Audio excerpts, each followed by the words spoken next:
திருவல்லிக்கேணி ஸ்ரீ பார்த்தசாரதி பெருமாள் திருக்கோயிலில் பிரம்மோற்சவம் நடைபெற்று கொண்டிருக்கிறது. நாளை காலை 5 மணிக்கு கருட சேவை. சென்னைக்கு மிக அருகில் அமைந்திருக்கக்கூடிய திவ்ய தேசமான திருநீர்மறையிலும் பிரம்மோற்சவம் நடைபெற்று கொண்டிருக்கின்றது.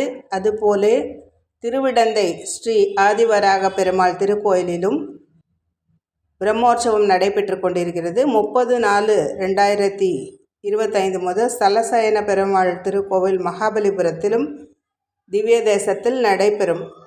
அது மட்டுமல்லாமல் கிராம திருக்கோயில்களிலும் பொன்னேரியில் ஸ்ரீ கரிகிருஷ்ண பெருமாள் திருக்கோயிலில் பிரம்மோற்சவம் நடைபெற்று கொண்டிருக்கின்றது. ஒவ்வொரு ஸ்தலத்துக்கும் முடிந்த அளவுக்கு நேரில் சென்று சேவித்து பெருமாள் அனுகிரகம் பெற பிரார்த்திக்கிறோம். சிறுவர்கள் பார்த்தசாரதி பெருமாளை பிரம்மோற்சவத்தில் எப்படி எழுந்தருள பண்ணுகிறார்களோ அதே நிலையில் சிறியவர்கள் தங்களால் இயன்ற அளவு மிக சிறப்பாக செய்து கொண்டிருக்கிறார்கள். ஒவ்வொரு நாளும் இதை நேரில் சேவிக்க வேண்டும், பெருமாள் அனுகிரகம் பெற வேண்டும் என்று பிரார்த்தித்து கொள்கிறோம்.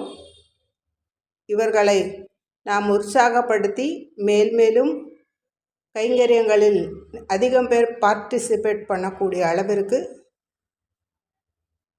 பெருமாள் அனுகிரகம் பெற பிரார்த்திக்க வேண்டும். ஓம் நமோ வெங்கடேசாய.